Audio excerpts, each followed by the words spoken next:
Hips, di ba? Ano nga yung mga gamot na hips? Na-acetylate. Hydralazine, isoniazid, bromine, sulfonamide. Na-acetylate. Ano ulit ang tatandaan sa acetylation? Hindi nga siya nag-convert ng gamot to water-soluble forms. Si methylation kaya at saka si acetylation na lagi pa rin tinatanong, hindi nga nag-increase ng water solubility. Ano lang ginagawa? Namamatay ang activity ng gamot. Hindi nag-increase ng water solubility. So, ang sagot mo sa 1, sana, acetylation nga, andun nga si propanamide. Anong classification ng propanamide ulit? Anti-arrhythmic na siya. Class 1A.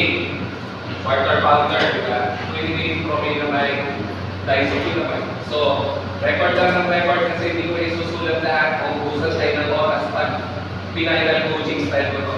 Okay? So, rasya lang tayo. So, B, acetylation tayo dyan.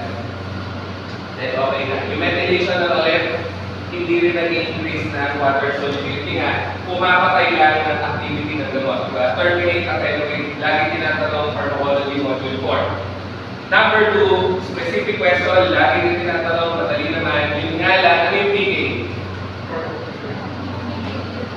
Kaya ko wala idea sa PK. Ano yung PK?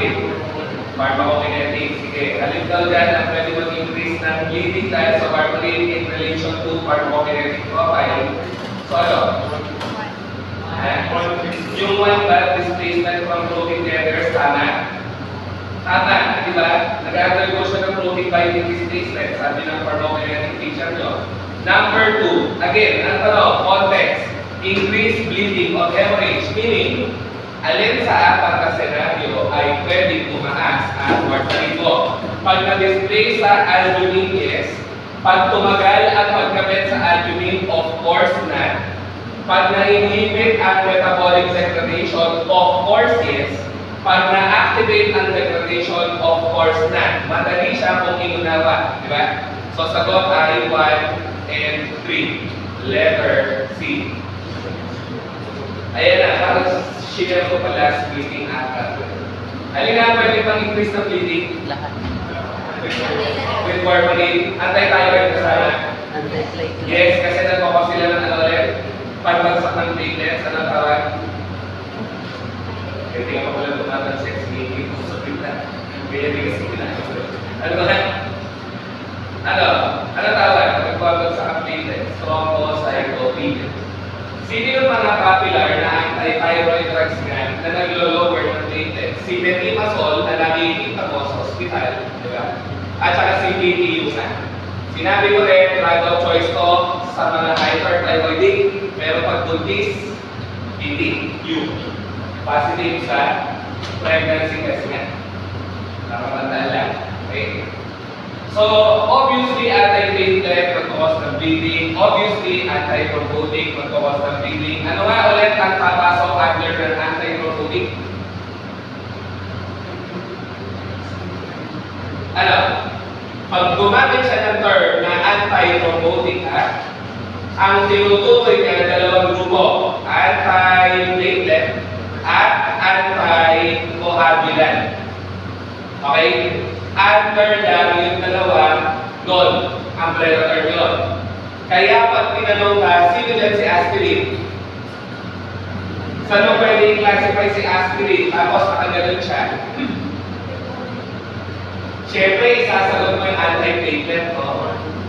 Isasagot mo ba anti-coagulant? Hindi nga. Kasi pag anti-coagulant, ano target? Clotting factors. Siya ang target platelet. So, isasagot mo yun. Isasagot mo yung anti-thrombotic? Yes. Kasi under siya ng anti-thrombotic. Okay? So, yun. So, sagot dito ba, for this question, caveats, all of the above, letter A. Diyan mo na makikita kung okay ang guessing techniques mo actually. Kasi wala kang natalit. So, diyan mo makikita kung okay ang iyong strategies and techniques for guessing. Kasi pati yan nakasa. Number 4. O yan. Mahilig talaga siya kay warfarin, as you can see. Alin daw dyan ang magre-require na need to review the dose or pag-info ng administration ng warfarin. Pero warfarin tayo, warfarin. Ano nga warfarin muna? Anong klaseng anti-coagulant? Umiinom ba? Umiinom. Okay. Pang-prevent ka ng stroke, heart attack, or thromboembolic disorder. So, ang tanong niya, exit. Pag tumaas pa INR, kailangan mo reviewin. Ano mo na yung INR? International Normalization, na diniscuss natin ata BioPAR, kung hindi man BioPAR. Ano nga, para sa ng INR, ang monitor ng warfarin. At sabi natin, pag tumataas si INR, na ang full name na ay PT-INR, it means bleeding. So kung tumataas, may hemorrhage, dapat i-review ang dose. Okay? Habang acetaminophen, may kinalaman ba kay warfarin? Ha? Wala. Kaya siya lang agad ang sagot. Hindi naman yan mag-i-inhibit, di ba, ng metabolism ng warfarin. So sagot ko dyan, B as in boy. Yung C, bakit kasama siya sa taxon na mapipigilan ka sa warfarin o mapapacheck ka ng dosing ng warfarin? Kasi di ba, sino ang blocker ng warfarin? Vitamin A. So kung dadami vitamin A intake, baka bumaba activity ni warfarin. Yung letter D, pag bumaba hemoglobin hematocrit, bakit ka mapapa-review ng warfarin dose? Kasi pag bumaba hemoglobin hematocrit, ang ibig sabihin, bleeding, di ba? And again, toxicity ng warfarin, bleeding. So sagot ko nga letter B as in boy. Adenosine, anong classification?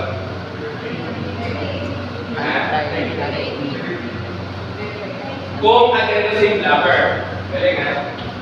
Kung adenosine blocker, diuretic. Hindi blocker eh. Ang sabi, adenosine lang. Anti-arrhythmic. Di ba na? Oo nga, sabi ko nga, hindi ko pag-teacher ko yan. Ang adenosine ko, drug of choice, saan? Sa acute.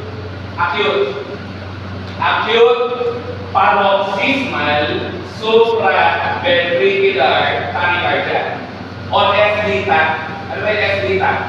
Supraventricular tachycardia. So kapag acute adenosine, kasi po, ang drug of choice mo pag chronic ay calcium channel blocker. Di ka malilito dahil sa A at C. Pag acute paroxysmal supraventricular tachycardia, adenosine ka. Pag chronic paroxysmal supraventricular tachycardia, calcium channel blockers ka. Siyempre, dapat yung magpa-block ng calcium sa puso. Di ba mga non-tipid? Dalawa lang yun eh. Yung mga tipid, natural, hindi pwede. Kasi yung mga tipid ko, wala na lang pakialam sa puso. Sabi ng organ teacher nyo. Di ba? So yun. Ayan na, number 6. Paborito niya sa endocrine pharmacology yung blocker ng growth hormone. So, sino nga? Ay blocker ng growth hormone. Ano yung tanong? Which of the following is a growth hormone, inhibiting hormone? Nakakalito pa rin yan, no? Pero ang sinabi lang, hormone siya na mag-inhibit ng growth hormone. So, growth hormone blocker. Ang gamit nga niya ay pang-block ng hormone release daw sa endocrine secreting tumor. Sino ko? Ha? Sige. Ikaw to eh. Ikaw to. Ito si Kim.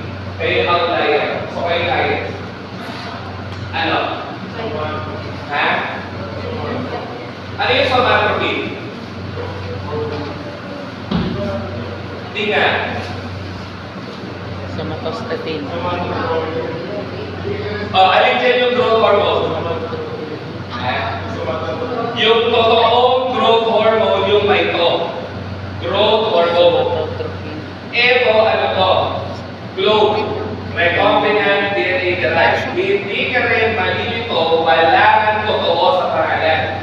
Ito may totoo. So, totoo ang growth hormone. Kaso lang tinatanong yung blocker ng growth hormone. So, hindi ko siya isasagot. Octreotide. Ano? Octreotide. Sino ang blocker ng growth hormone? Octreotide. Yung natural somatostatin. Nandun ba? Yung natural somatostatin. Ayan ha. Kung hindi nyo na-appreciate ang Bicol 2, marami na doon, root curve analysis ka lang. Sino ulit? Yung totoong growth hormone? Somatotropin. Somatotropin. So ano to? Inhibitor non-growth hormone, pero natural. Di ba pag static, inhibit. So, inhibit somatotropin, growth hormone blocker. Kaso sino yung nana? Ana. Sino yan? Ay, mali. Diba, sila sa hospital, santostatin, growth hormone blocker. Ano nga ang tawag ng mga doktor sa kanya? Universal hormones and secretions inhibitor. Kasi ibababa niya lahat ng pituitary hormone mo, ibababa niya lahat ng secretions mo. So good na it can also arrest bleeding. Pati bleeding, kaya niya i-arrest. Ganun siya ka-grabe ng inhibitor. Sorry sa term. Exaggerate na naman talaga yung effect niya eh. Universal na ang tawag. Universal hormone and secretions inhibitor. Kaya siya mamahalin. Okay? Pwede nga yan para-suppress din ng dugo sa ulcer. Okay? So yan, medyo masalikukot ang endocrine. Marami kasing gamot sa endocrine talaga. Okay? Generally, marami naman talaga gamot sa Picol 2. Mas marami nga gamot sa Picol 2 kaysa sa Picol 1. Pero, mas konti yung gamit kasi nakagrupo sila. Si Picol 1 naman, mas marami yung gamit. Compared sa Picol 2. Hindi pa gamit. Nag-video. So yan, nakalimutan. Octronide, growth hormone, Nangyari. inhibitor. Likod na lang ni tayo Tingnan nakikita. natin ang 7. Ayan na. Forever ka sa board. Sabi ko nga dati pa, may issue siya sa asthma. So, ulit pa doon, inhaled steroid. Sino ba ang mga inhaled steroid? Dami yan eh. Beclometasone, budesonide, cyclesonide, fluticasone, mometasone, triamcinolone. So, sino yung nasa ino na? Fluticasone, budesonide. Tama. Hindi mo isasagot to kasi hindi yun inhale. Ang qualifier mo inhale. Sabi ko nga rin dati pa, may issue siya sa route of administration. So these are the details that you need to dive in. Okay, pag kayo ay nagre-review na. Sa review proper, wala ka rin yung ginagawa, kundi mag-review. Focus ka sa trend. Focus ka sa context. Okay? So, hindi siya inhale, so mali. Hindi rin inhale, so mali pa rin. Ito ang pinakamalabo kong isasagot. Bakit? Hindi naman to steroid, di ba? Ano nga yung mga terol-terol? Beta-agonist, bronchodilator. So, sagot ko nga, letter D. Tama. And then, follow-up question, sabi ko nga, may issue siya sa asthma. Dahil sa asthma. The following daw ay controller ng inflammation sa asthma. Except, C. oo, di ba? Beta-agonist agad. Ang context niyan, beta-2 kasi, syempre. Ang binutukoy. Sinadya ng tanggalin yung 2 para makaisip ka ng context. Pero kung aral ka, alam mo na inflammatory na yun kasi ay posonoid. Steroids ay, ano sabi ko nga noon, steroidal anti-inflammatory drugs, kaya nga lumika tayo dahil pinag-select na ng steroidal. Ang mast cell mo ay white blood cell, basta white blood cell, involved yan sa pamamaga. So, siya nga ang walang tinalaman sa pamamaga. Number 9, sa organ, madalas din, saan niya ginagamit o drugs of choice ang sulfonylurea? Ha? Ano mo na action ng sulfonylurea?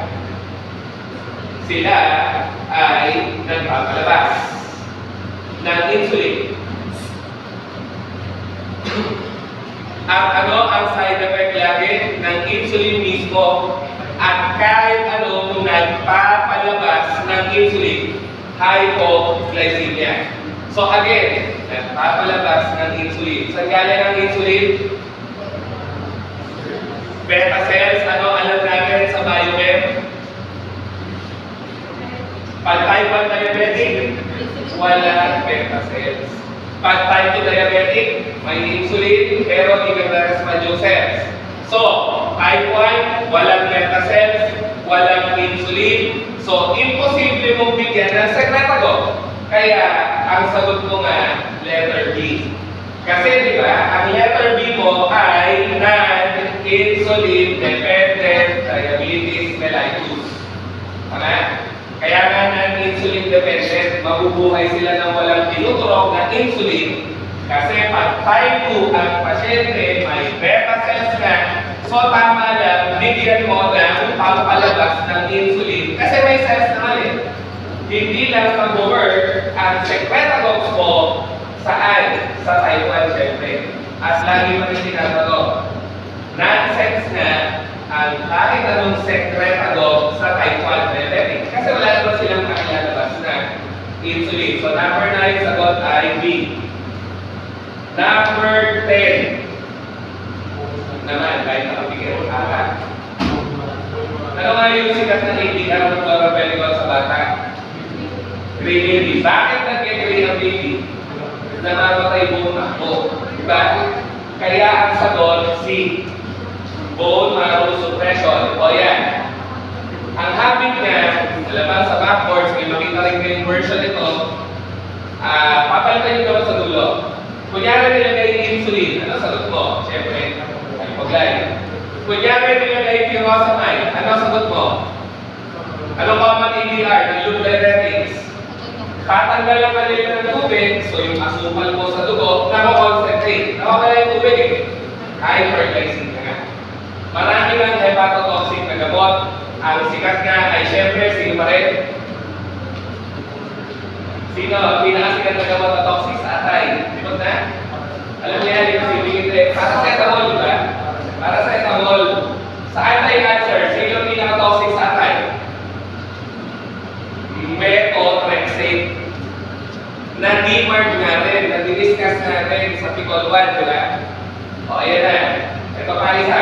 Tingnan natin 11. Sagot sa 10 ay C. So, 11 tayo, synthetic analog daw ng amylin. Ano ba yung amylin? Ano yung amylin? Natural siyang peptide sa katawan ng tao na appetite suppressant. At nag-lower ng glucagon. Pag glucagon mo bumaba, it will follow bababa glucose. So, anti-diabetic na siya. Ano sagot nyo? Ano sagot nyo? Wala pang skill talaga manghula. Ayun o, amylin. Dati ko pa sinasabi, madalas nasa pangalan yun. Diba? Ang amylin ay peptide. Okay? Kaya ang dulo ay metformin. Metformin by 1. Ano yung sitagliptin? SGL2. Sila sa kutikan, di ba? Mga gliptin. Ano tawag sa kanila? Lagi natin nakikita pero yun nga, hindi tanda na dyan, usually yung classification ang hirap kasi. DPP4, tinatanong na nga, kasi hindi natin tinututunan yung classification. DPP4 inhibitors. Lahat yan ang apelido ay gliptin. Sitagliptin, linagliptin, alogliptin, saxagliptin, etc. So ano nga yung DPP4 nala? Dipeptidyl peptidase 4. It's a new enzyme na ano nakita, tagasira siya ng GLP-1, GIP. Na tinatanong na rin ngayon, kasi nga hindi natin tinututukan yung action ng gliptin. Tama ang ginagawa kasi ng marami, basta gliptin, anti-diabetic. Eh hindi nga, context ang tanong, context. So ano ang GLP-1? Kahit mo to spell out. Glucagon, like, polypeptide, 1. Ang tatanalan doon, secretagogue yan. Insulin, secretagogue siya. Si GIP naman, glucose-dependent, insulinotropic polypeptide. Na ganun din, secretagogue din ng insulin. So, tatake sila kapag naggamot ka ng inhibitor ng DPP4. Bakit nga? Mali ako ng label. Ito yung trabaho nila, normal sila sa katawan na magpapalabas ng insulin. Yung DPP4, sinisira kasi sila. Ayun na. So, ang mga gliptin mo na mag-i-inhibit ng dipeptidyl-peptidase-4, magpapadami na nung dalawa. Pag dumami yung dalawa, lalabas insulin mo. So, ba't sila sikat kapatid? Kasi kahit sila insulin secretagogue, they do not cause severe hypoglycemia. Kaya sila sikat sa mga diabetologists at endocrinologists. Kahit secretagogue ng insulin, ang dalawa, they cause minimal hypoglycemia. Okay? Ayun, yun lang ha. Kailangan ito pala i-spell out kasi may gawin ka rin na GLP-1 agonist. So sige, i-spell out ko na nga. Glucagon, lime, polypeptide 1. So, si GLP, bale, ito yun, glucagon, lime, polypeptide 1. Pag sinabing ang gamot GLP-1 agonist, etikinomia, peptide na hawit ni GLP-1. Sino sa choices ang isasagot mo pag ang tanong, piliin ang GLP-1 agonist? O, again pag ang tanong, DPP-4 inhibitor, si Tagutin. Kasi binabago yung tanong, same choices. Kasi naman siya maglaro ng tanong sa record. So, ito yung DPP-4 inhibitor, ito yung Vibanide, Pramlintide, alam na natin, amylin. So, ang GLP-1 agonist nga kasi peptide. At doon sa nakakita na nito sa butika at hospital, ibang brand name Vita. Parang ano lang naman, nag-e-exit, so babay, diba? Vita. Lala, pag-dieta, pronunciation ng mga doktor. Sa akin naman, para lang maalala, exit. So, yan ang amylin. Analog, pramlintide na. Next. Parang naitanong mo ito sa Bicol naman dati. Next, ano. Anyways, alin daw dyan ang totoo regarding antacids. Kakaroon pa sa receptor? Hindi. Kasi nagagawa nila, ang neutralize lang ng acid. Nag-i-inhibit ba ng production ng HCl? Natural hindi. Sino yung mga gamot na mag-i-inhibit ng production ng HCl? Alam niyo yan? PPI. Ano ba? Mag-i-inhibit ng acid? H2 blockers. Diba? O then, mali. No choice ka na kung hindi sumagot ng 3 only. Di ba pwede walang tama? Baking soda nga, nung first year kayo, ano ang chemical? O sa, sa IPS 1, ano chemical formula ulit o chemical name? Sino nga si baking soda? Sodium bicarb. Ito yung lagi ko inuulit-ulit ng biochem. May tanong nga siya na toxic kay lactulose, pero dali-dali lang naman updated ka. Kasi GIP lang ka, lactulose. Una, anong basic knowledge kay lactulose nga? Siya ay bulk-forming laxative. Hindi mo kasi siya madadigest. So, pag ininom mo ito, nasa kolon, ilong tubig, releasing na. Okay? Ngayon, ano yung gamit niya sa critical care or critical na pasyente? Encephalopathy nga. Ano ang cause ng hepatic? Thank you. Ano ang cause ng hepatic encephalopathy?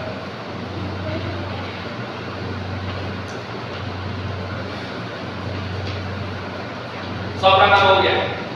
Bakit sobrang ammonia? Kasi kailan nagkakaroon ng hepatic encephalopathy sa severe liver disease.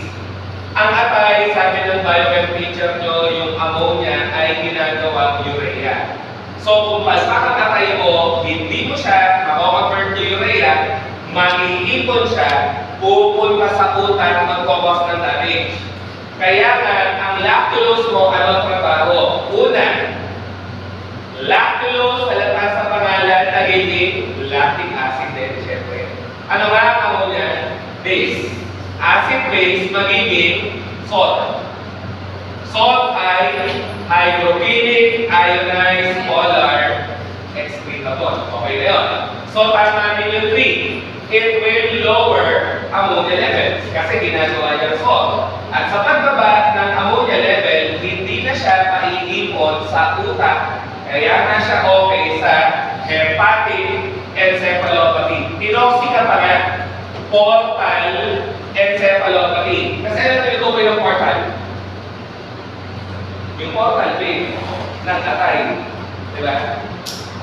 So, ang binibring up niya, hepatic encephalopathy. Yun.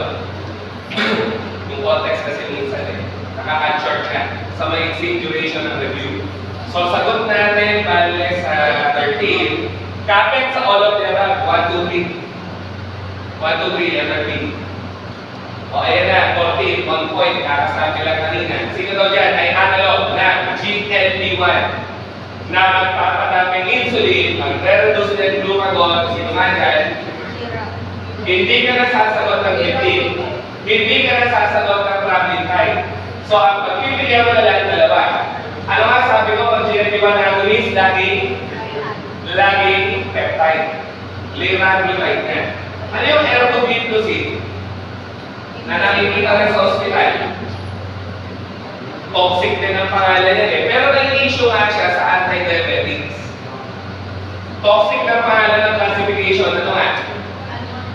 SGLT2 inhibitor. Sino to? Lahat ng gliptoside.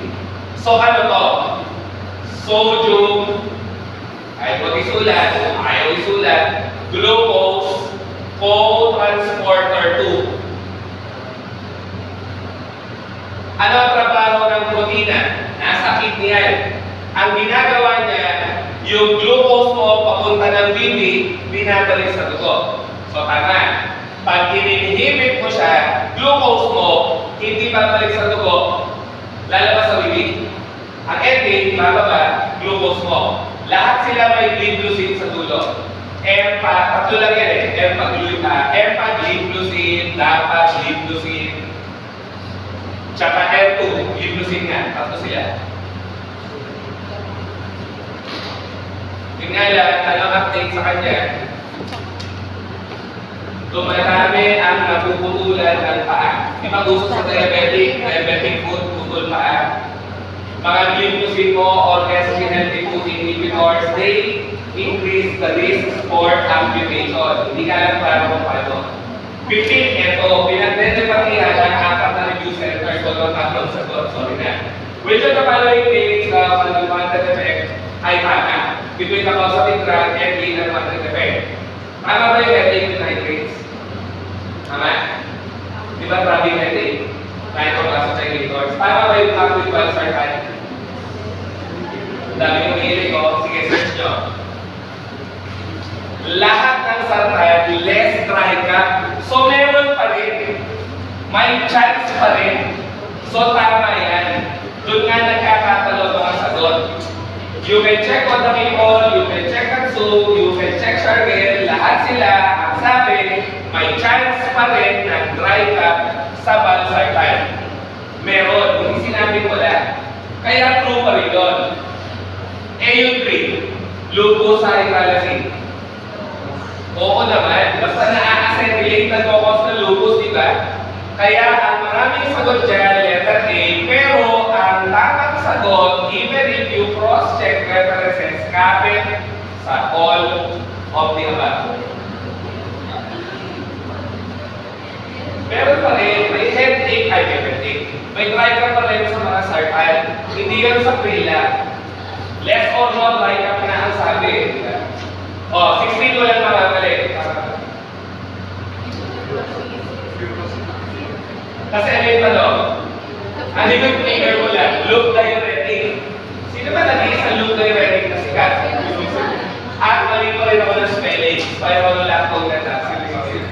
Furosemide nga. Furosemide disease.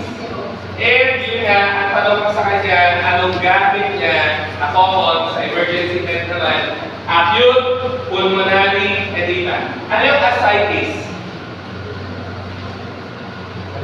Mga taong lumalaki dyan dahil napupuno ng tubig, intra-abdominal edema. So tama, no? Edema. Gamutin ko ng gamot na magaling magtanggal ng tubig, furosemide nga. Furosemide. Sige nga, ano yung ibabradine?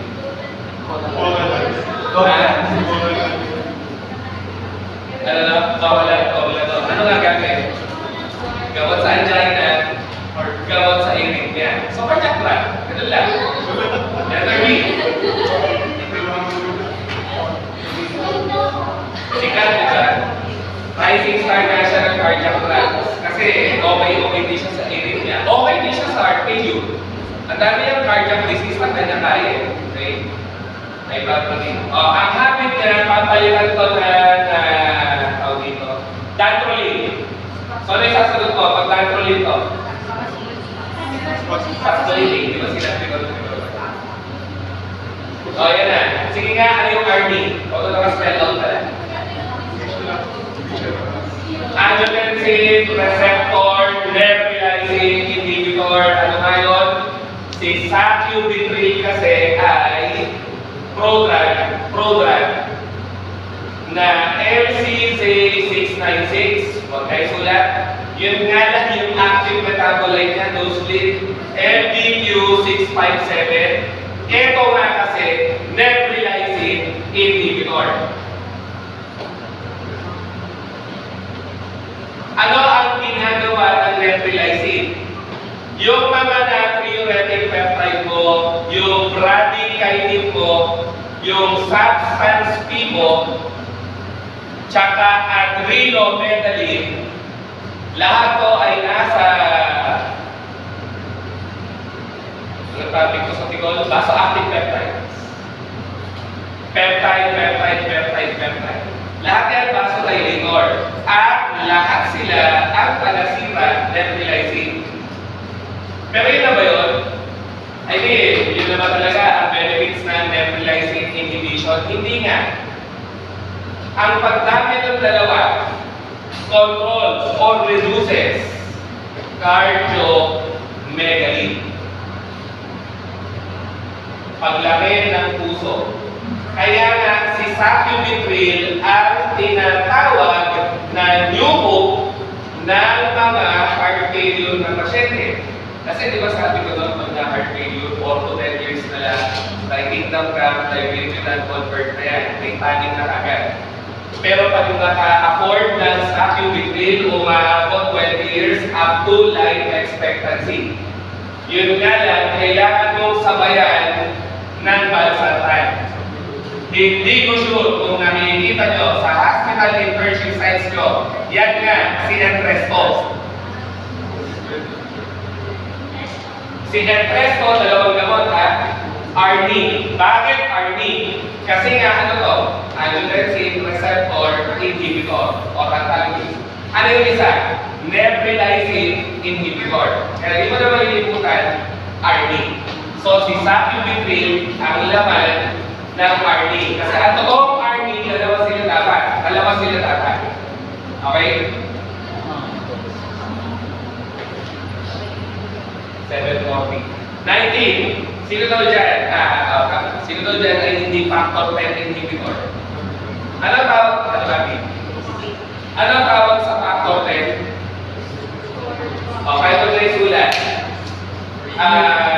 Si factor 11, okay, si factor 12, si factor 9, okay, at si factor 8, lahat sila nasa intrinsic pathway ng blood clotting. Sa kabila, si factor 7, extrinsic pathway. Ano ang tinutukoy doon? Pag nag-clot ang dugo mo sa loob ng blood vessel, intrinsic. Pag nag-clot yung dugo mo sa labas, sulatan ka, extrinsic. Nasaan si X? Yun nga, pa-X nga. Kasi siya ang nasa common pathway. Kaya pag anticoagulant mo, blocker ng factor X, maganda yan. Kasi kaya niya i-suppress both pathways. Common nga eh, di ba? So, ano nga ang mga pinaka-common na 10A blocker antagonist? Sarelto. Ano yung Sarelto?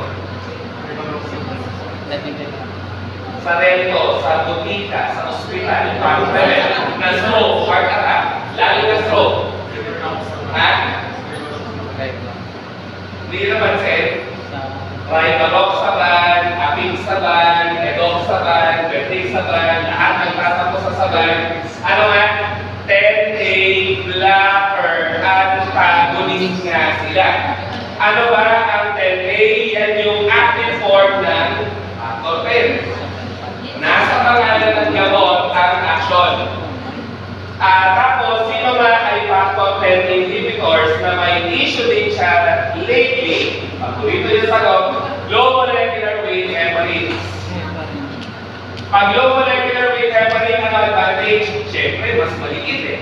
So, kapag sinabview mo, mas na-absorb, mas mataas bioweight.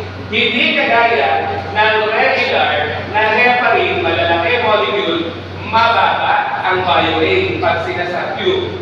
Kaya, mas sikat kaya ang low molecular weight heparin sa mga activity, lahat sila ganun din, factor 10 inhibitors. Hindi ka rin mamapalit kasi nasa pangalan din ang target.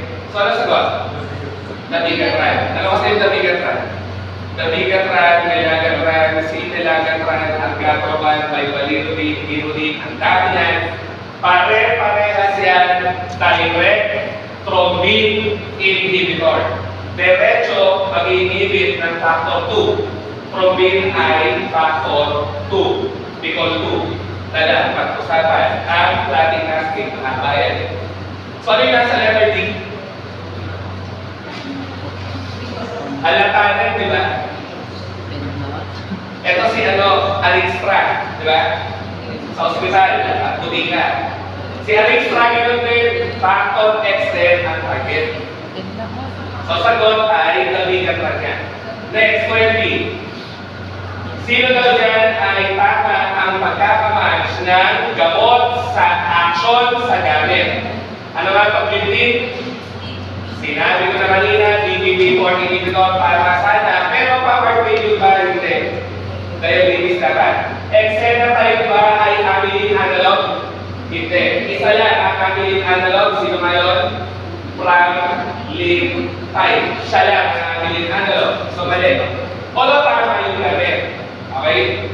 So, wala ka lang choice kung hindi sumagot ng 3 only. Sabi ko nga, basta glycosin, SGLT2 inhibitor. Ano na yung problema? Increased risk for putol paa, amputation. Number 21, sino nga dyan ay nabubuo sa kidneys? Diniscuss yan ng orthomed teacher nyo sa diuretic. Maraming ang letter T, stone or bato, triangle nga. Letter B, maraming T, nagiging bato, nagiging stones. Kasi yung anti-tissue na nagiging bato. Ha? Si bato pyramid, di ba? O stone, stone pyramid. So, ayun, okay na. Ayun na. Pero dito tayo. Sino daw dyan ay selective vasopressin 2? Blocker. Ano yung vasopressin? Anti-diuretic hormone. So, ano nga gawin ng anti-diuretic hormone blocker? Ulit. Ano yung vasopressin? Anti-diuretic hormone. Ano gagawin natin ng anti-diuretic hormone na blocker? E di iihi ka. Pinablock yung anti-diuretic hormone ko eh. At ang apelido nga nila, vasopressin antagonist. Vasopressin antagonist. Sino lang yung kaya mag-block ng B1 and B2 by the way? B2 nasa kidney, yan yung mag-cause ng water reabsorption. Si B1 ay nasa blood vessels, mag-cause ng vasopress. Ano ba pag-vasopress? Vasoconstrictor. Ayun. Kaya nga pag vasopressin 2 blocker selective ka, ang binablock mo lang water reabsorption. Iihi ka lang. Ang mas maganda ng gamitin yung vasopressin 1 and vasopressin 2 blocker. Kasi iihi ka na, vasodilator pa. At isa nga lang ang ganon. Kaya kalutin natin. Singolibactam lang ang non-selective B1, B2 blocker. Di ka mamamali kasi nga combined ang binablock. Dalawa. Hindi kagaya ni Ton, ni Lixie, at ni Sata. Pare-pareho na sila apelido, pagkan, puro yan selective vasopressin 2 blocker. So yung may combine, dalawa binagla. Sino nga ang pinakasikat na natriuretic peptide na payload? Yun yung tanong sa 23 eh. Si B-type natriuretic peptide or BNP, ginagamit sa heart failure din, ay diuretic na, vasodilator pa, sino yung pinakasikat na clone, Nesiritide nga, Naprecol sa mga hospital na meron. Naprecol, Nesiritide. 24, ano ang qualifier? Ano yung Cone syndrome? Ano ang Cone syndrome? Sobrang, ano to? Idiopathic hyperaldosteronism.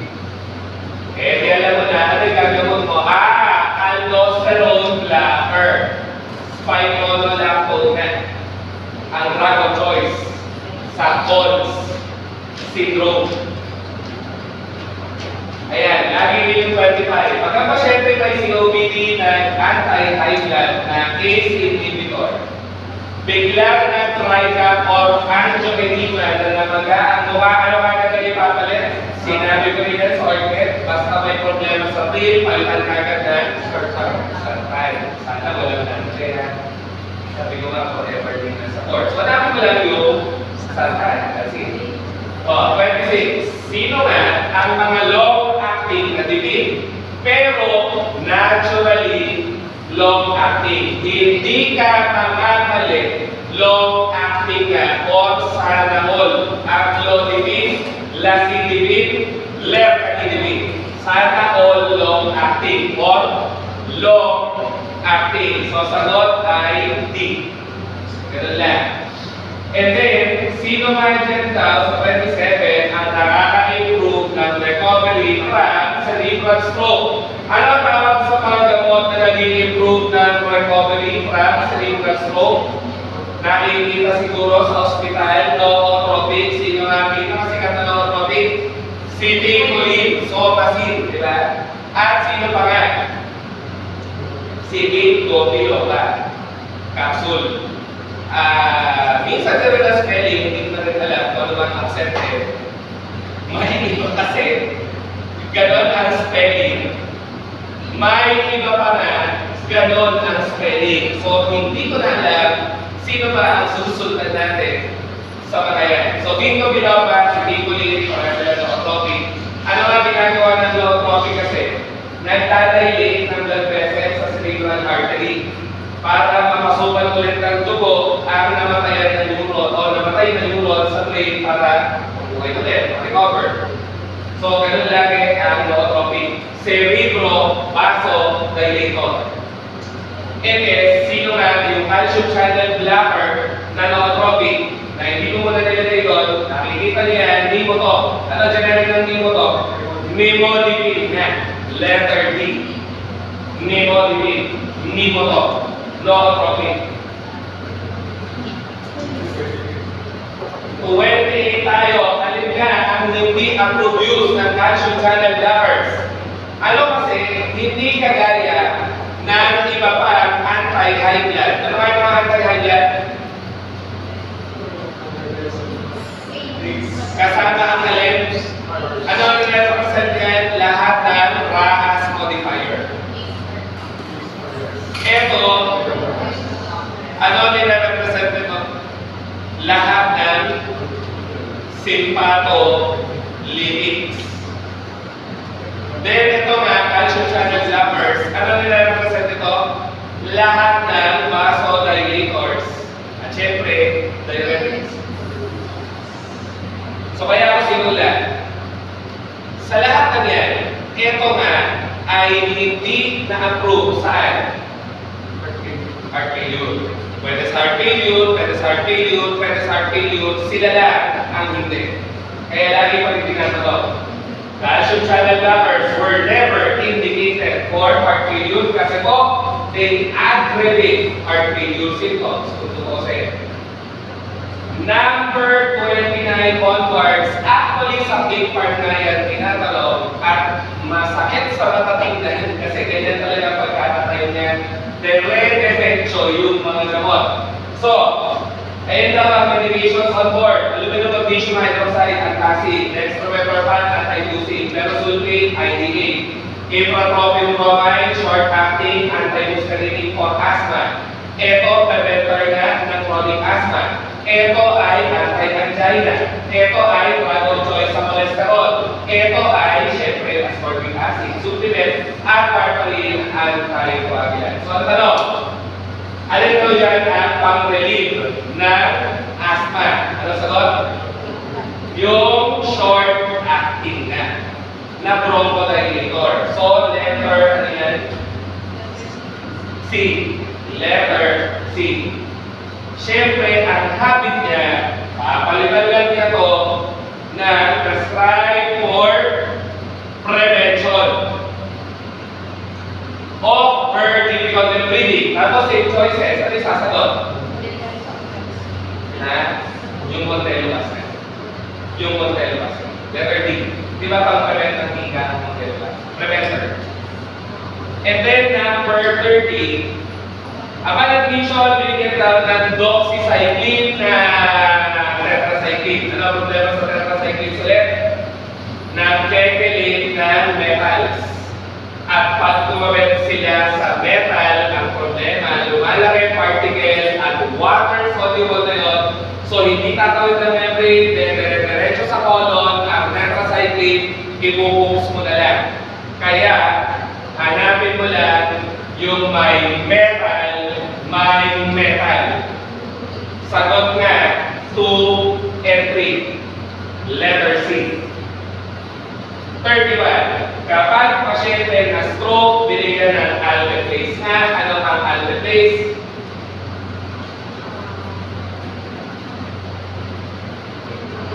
Hindi nga. Fibrinolytic. Ano ba fibrinolytic? Bumilihan ng dagdag. At ano ang pinakasigat na fibrinolytic nga? Anong grupo? TPK. Ano yung TPK? Tissue. Plasminogen. Andiyan kasi yan mamaya. I think. Tissue plasminogen activator.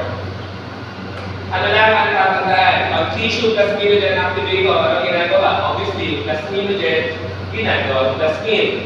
Ano nga sabi ni Katsu? Si plasmin ay endogenous mo fibrinolytic. At paano mo malalaman na ang harap mong gamot ay tissue plasminogen activator? Nasa pangalan. Tissue plasminogen activator. Replace. Alteplase, reteplase, tenecteplase. Lahat sila fibrinolytic. Pag nalasot ka nga lang ng fibrinolytic, ano ang antidote? Siyempre, gamot na ang label niya ay hemostatic agent kasi siya ay fibrinolytic inhibitor. Sino to? Ha? Sinabi ko na hemostatic eh. Hemostat. Hemostat. Di ba? So yun yung essence yung talong. Stroke patient, nalason ng fibrinolytic. Nalason. Kasi nagkaroon ng spontaneous bleeding eh. Kaya ikagamot mo inhibitor ng fibrinolytic effect. Hemostat na. Tranexamic acid.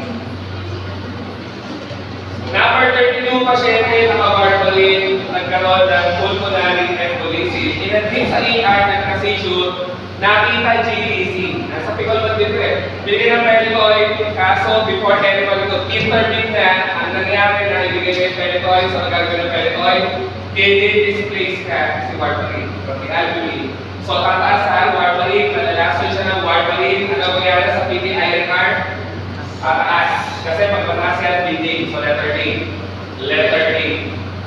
33. Alin daw dyan ay pwede sa heparin tox. Usually, sasagot natin talaga ay protamine sulfate. Pero kulang eh. So doon sa sumagot ng 2 only, good try. Argataban. Pero dapat kasama ang Argatroban. Bakit? Si Argatroban at saka yung mga gatran-gatran kanina, Dabigatran, si Pelagatran, common nga sa kanila yun. Common sa kanila magkaroon ng ganun sa pangalan. Sila nga yung direct thrombin inhibitors. Ang mga direct thrombin inhibitors kasi, ano ang kaisa-isang gamit? Sila ay ginagamit sa heparin-induced thrombocytopenia. Kung tawagin nga sa transport blood disorders in heparin-induced thrombocytopenia, may tendency kasi si heparin na gano'n, although hindi common, pababagsakin niya muna platelets mo, duduguin ka tuloy, yung mga dugo at clot na iipon sa balat. Tapos pag na-dislodge, magsasama-sama together, magiging malaking clot. Kaya yung malaking clot, kailangan mo gamutin ng anticoagulant. Ine-emphasize ko ba niya kasi nakakalito pakinggan. Ang heparin na anticoagulant. Isa sa toxicity niya, duguin ka muna sa pagbagsak ng platelets, pero magkakaroon ng malaking clot sa dulo. Para ma-prevent yung malaking clot sa dulo, eto nga ang gamit. Mga DTI. So yun, 2 and 3 na nga. 2 and 3, letter C. Sige nga, para sa nasakin, sinabi ko pa kanina drug of choice at cholesterol. Ano ang problema sa statin fibrate?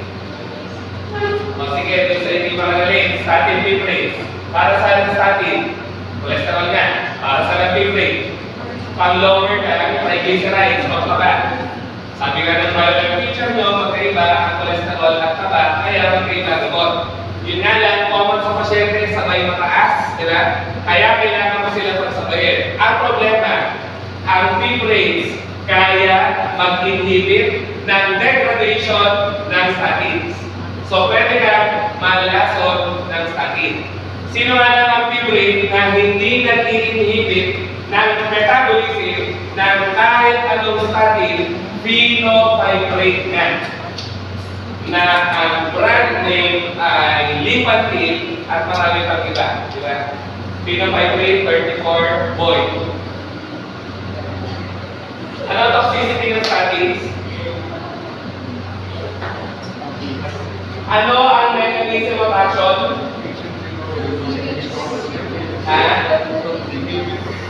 HMG-CoA, di ba sa biochem? Reductase inhibitors. Ano nga ang toxicity ng statins? Kaya ko na lang yan eh. Nandito lang. Sila ay hepatotoxic. Sila ay nagkakos ng myopathy or muscle damage. Sila rin ay nagkakos ng rhabdomyolysis. Ano nga ang rhabdomyolysis? Siyempre, damage sa large skeletal muscles.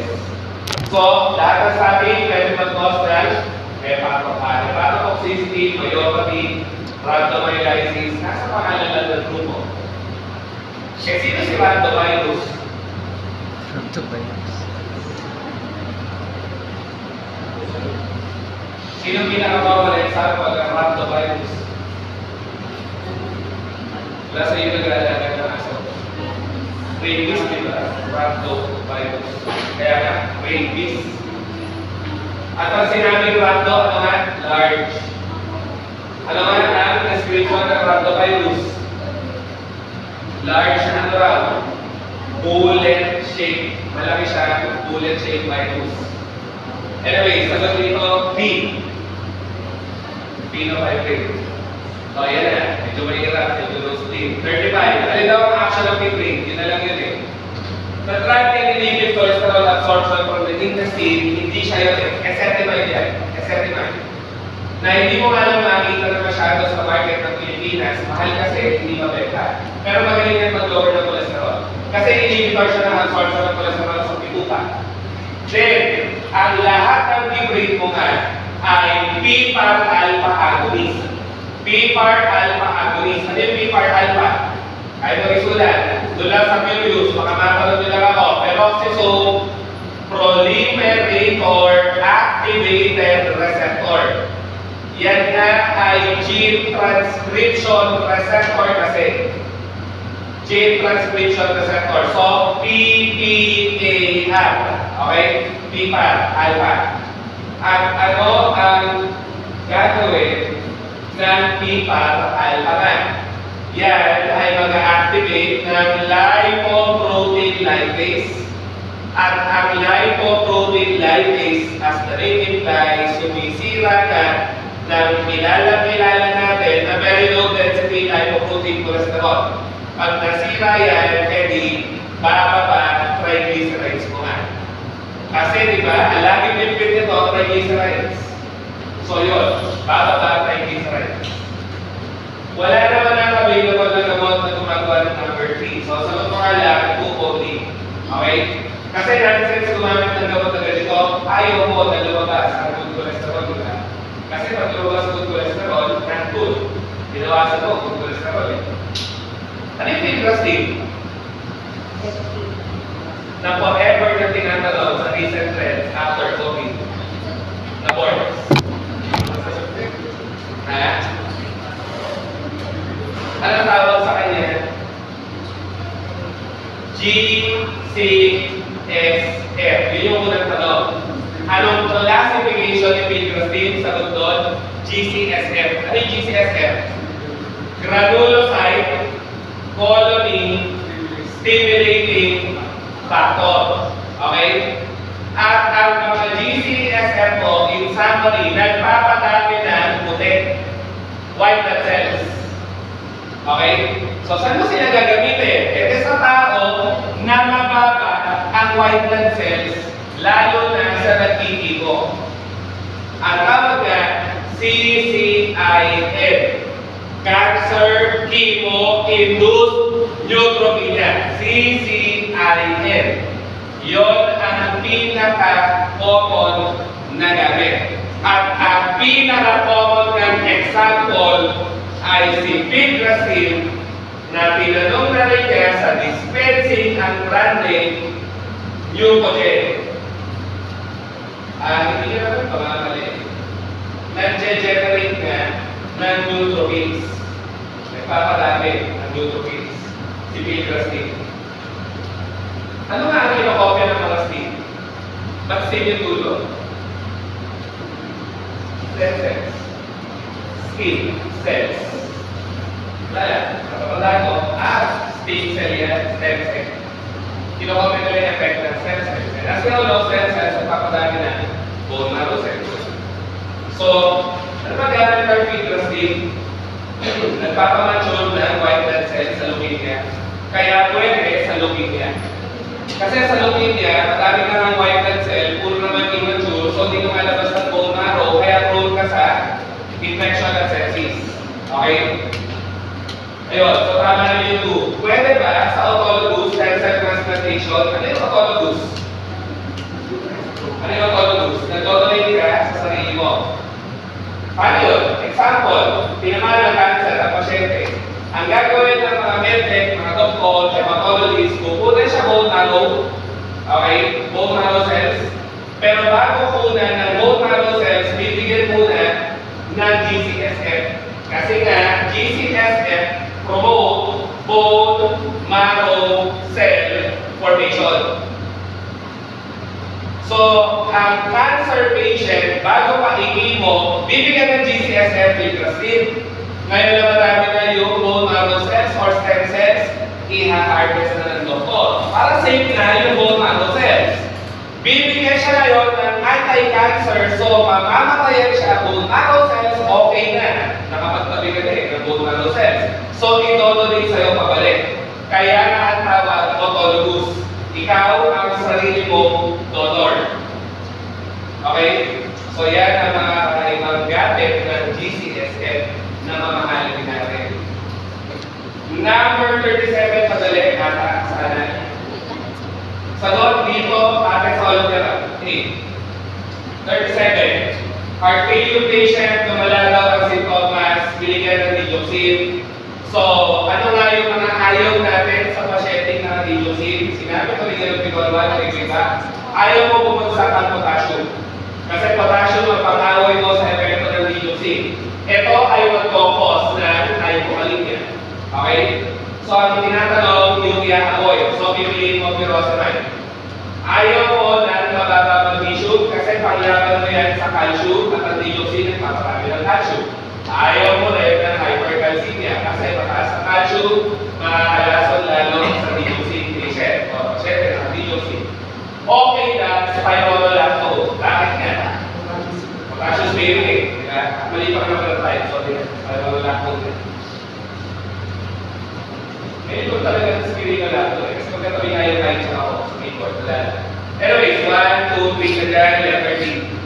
13, ano sagot? Ha? Sino ay endothelin inhibitor? Or endothelin antagonist? Entan. Huwag naman ka sasagot ng levosimendan kahit mukhang matulog. Kasi ano nga yan? Calcium sensitizer.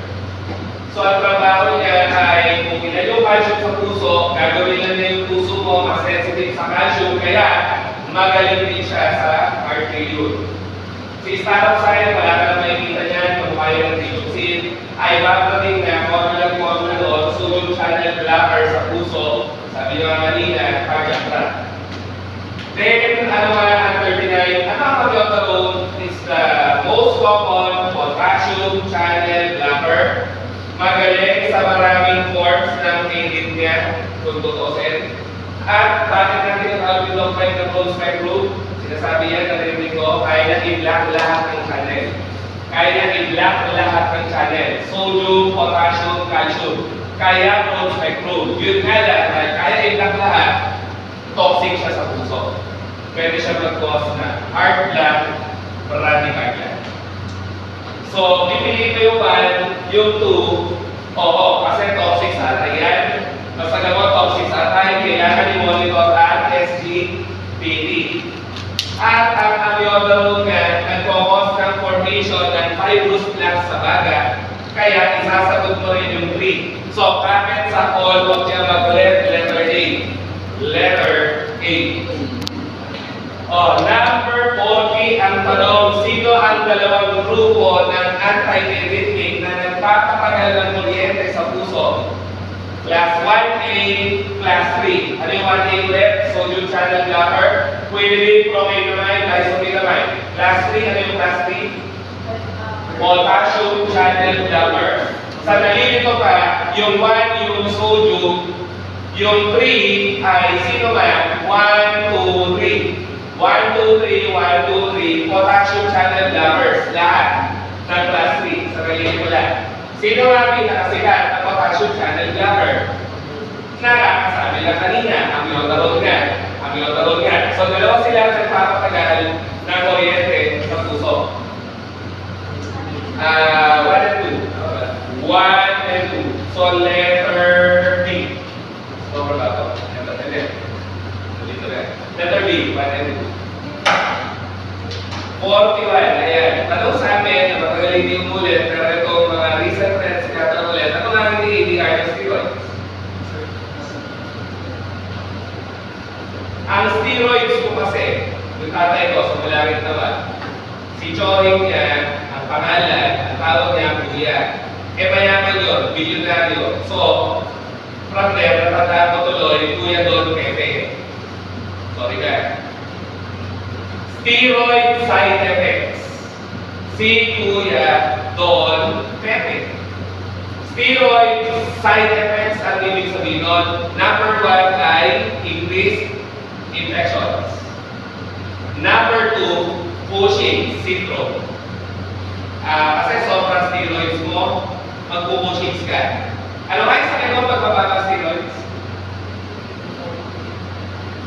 Ano yung sakit pagbababa steroids? Hindi mo malilimutan, Addison's. Mag-a-add ka na eh. Kaya ka mag-a-add, mababa steroid mo. Mataas steroid, mababa steroid, addisons. So, ang steroids po, pag matagal mong ginagamit, they can also suppress your adrenal glands. Ganun lang kasi talaga hormone. Pag lagi mataas sa dugo, yung endocrine na nagpo-produce nun, pwede tumire. Ano nga ang tinutukoy ng steroids na inhale? Glucocorticosteroids. Lahat sila magpapadala. Asukal, gluco nga. Kaya diabetes mellitus. Then, osteoporosis. Kasi natatanggalan ng calcium ang iyong buto. Ano yung HF? Gawin natin hypertension. Then, steroids na nakakabutas din ng bituka, parang NSAIDs. At common nga sa steroid user, kay glucocorticoid, kay steroids na pagpalaki ng katawan o anabolic steroids ay mental health problems na malala. Psychosis and euphoria. So kung may kakilala yung bodybuilder na ating sa steroid, mapapansin nyo nga, sila ay may delusions of grandeur. Sobrang bilis sa sarili kasi nakikita ang physique. Parang feeling nila, kaya na nila lahat. Nagiging psychotic, nagiging euphoric. So yan ang mga ADR sa steroid. So di ba lang? Arrhythmia. Di ba? Letter B. Arrhythmia. Hypertension nandun. Osteoporosis nandun. Psychosis nandun din. So kailangan i-monitor ang glucocorticosteroids level sa dugo. Kailangan i-monitor ang glucose. Tinatanong kasi mga kailangan i-monitor din. Ano ba kailangan i-monitor sa mga steroids sa tagal? Siyempre, asukal. Siyempre, bone density. Siyempre, blood pressure. Siyempre, gastric pH. Siyempre, mental health. All of those ang kailangan kong i-monitor. Kinuha ko lang din sa ADR. Kaya kung alam mo ang ADR, alam mo rin ang mga i-monitor ko, di ba? Kasi ganun yung mga tanong eh. Matagalan kasi ang inhaled steroids. Number 42. Sino daw dyan ay may nanapintar with antacids by altering pH? Ano? 1, 2, 3, 1 only, 2 only, 2 and 3. What choices there? Ano sagot? 1 only. 1 only, bakit? Ha? Kasi ang azole, ano nga? Sinabi ko niya tapos by part, they require acidic pH for absorption. Nalagi rin tinatanong. So, pag ikaw naka-azole at nag-ugal at nag-acid ka, syempre, gagawin ng acid, no? Itataas ang pH, magagalaw ang pH. Pag tumaas pH, nag-increase ng pH, di mo ito ma-absorb. Okay? So, ang sagot pa ulit. Paano pag pinalitan niya yung dulo na which of the following may interact with antacids by complexation? Ayan na. Sino na isasagot mo? Yun, kanina lang ba? Tetracycline at FU. Ano yung FU? Chloroquinolone.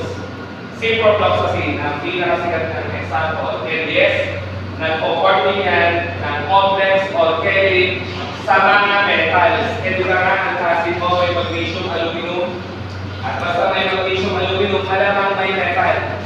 Malamang magpo-complex ng kekelate sa iyo. Tetracycline at chloroquinolone. Huwag magkakalimutan, laging tinatanong, dalawang ng grupo ng antibacterial ang nakakomplex na kekelate ng metals. Tetracycline, kagaya ni doxycycline, at chloroquinolone, kagaya ni ciprobay or ciprobate, yun nga, generic ciprofloxacin.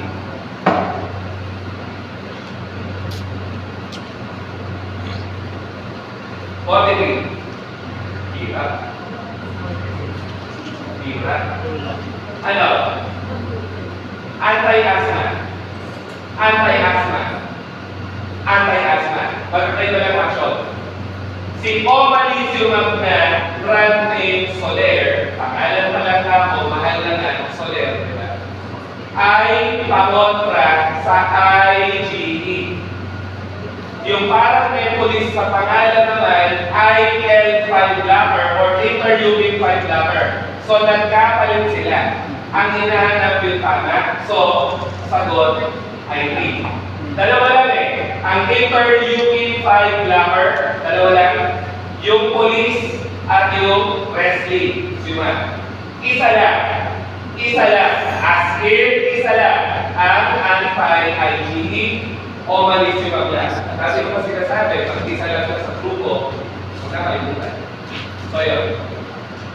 Sino nga sa mga gamot sa botika ay nagpapadami ng prostaglandin sa GIP bilang anti-ulcer action? Brand name ay Mucosta. Sino nga si Mucosta? Kilala nyo ba rin? Brand name, no? Revamify. Di ba? Number 45, sikat din yan na ipinapalit nga kay Loperamide. Pang-diarrhea, Hydrasec ang brand name. At siya nga ay inhibitor ng opioids, degradation, racecadotril, di ba?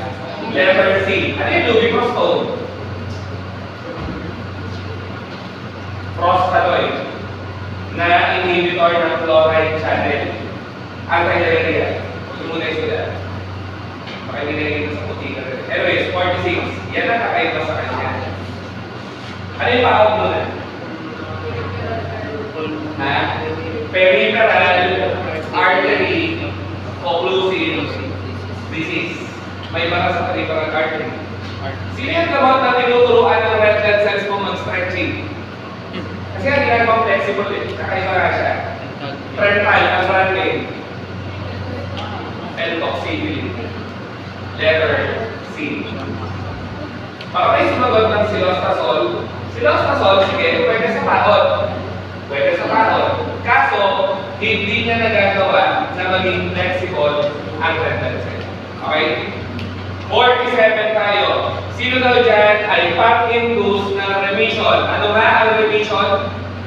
Period sa buhay ng tao na walang symptom. Symptom-free. At sabi ko nga dati para walang treatment yan, ang target ko lang, tumagal yung panahon na wala silang napipili sa pituhan. So, sino yung pang-induce na? Kasi toxic sila masyado. Ang dami-dami kasi kaibigan kanina. Steroids. Ito ay steroid. Okay.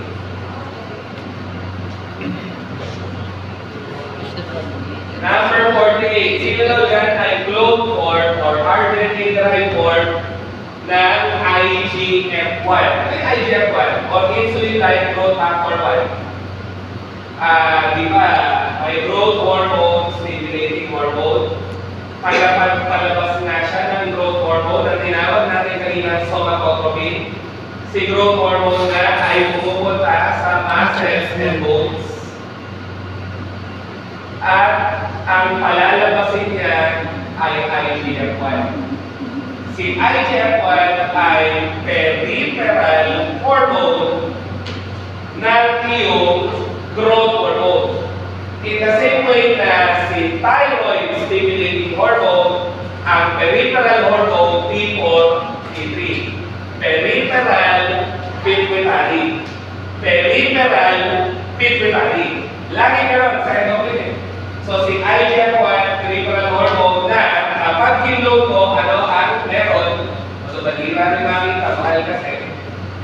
Mahirap. Sobrang na medicine. Letter B.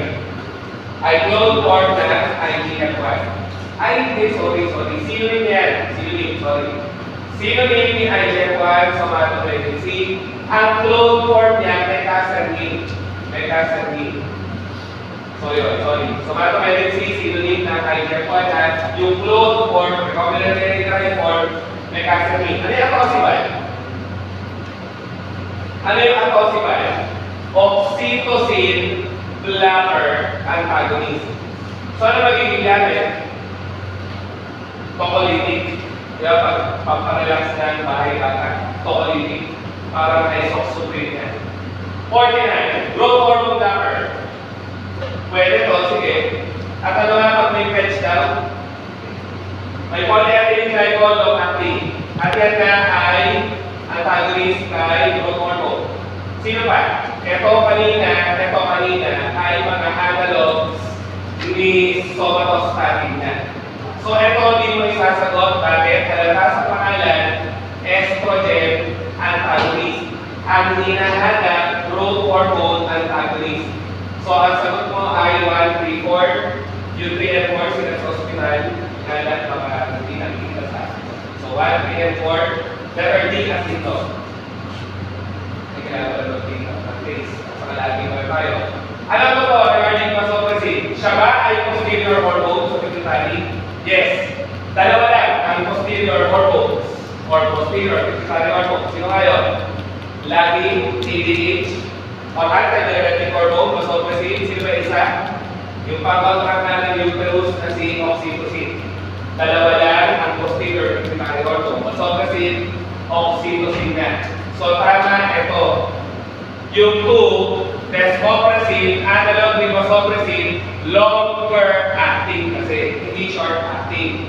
Desmopressin, vasopressin, pwede na sa bleeding disorders kasi may pro-coagulant effect dahil activator ng factor A at saka yung habitan ng platelets sa blood vessels na si Von-Willebrand factor. So tama 1, tama ang 3, sagot letter D. 1 and 3. 51 tayo. Lito na to. Ano nga yung level tayo? T4. Ano yung triiodo? Si T3.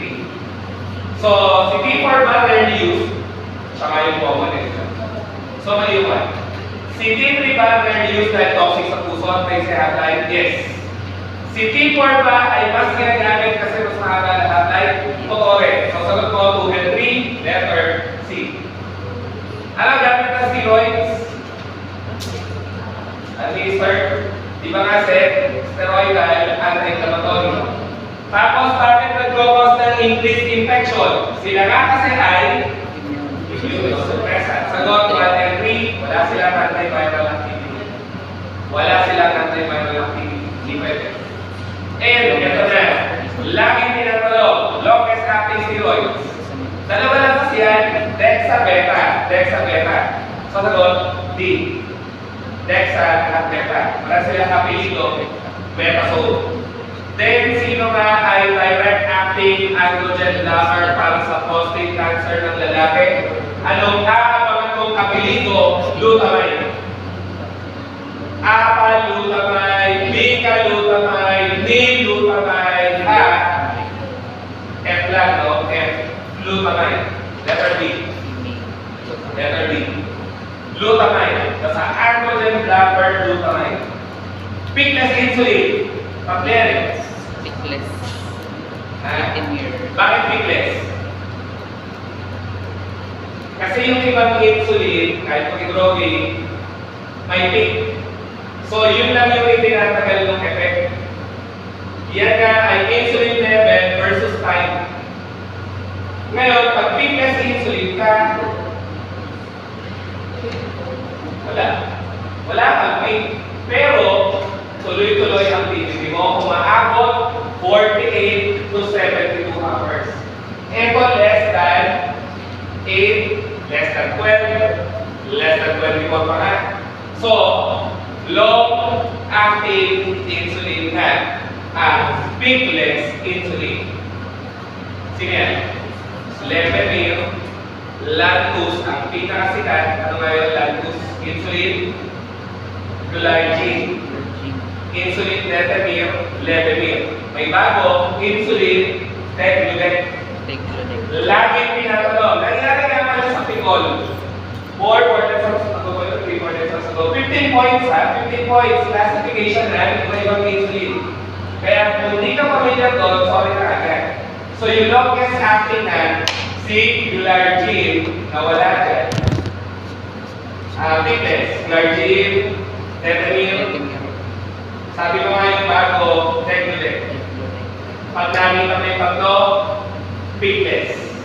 Si Lispro, si Aspart, si Glulicin, pare-parehas na yan. Ultra, short, active.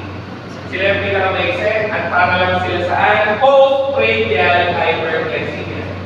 Sabi ko nga nung tayo ngayon, pag short acting ang anti-diabetic mo, usually binibigay mo lang yan after a meal na blood sugar na mataas. Post-prandial. 56. Ano nga sikat na mga gamot sa osteoporosis, di ba? Bisphosphonates. Paano malalaman na bisphosphonates karak mo? Tronate. Ngayon, bantronate, tricentrate, etc. Basta tronate. Ayun o, tricentrate. Denosumab ay monoclonal antibody na naman, pwede sa osteoporosis. Ito ay raloxifene, tsaka torinephrine. Raloxifene, torinephrine, ang tawag dyan ni endocrinologist ay SERM.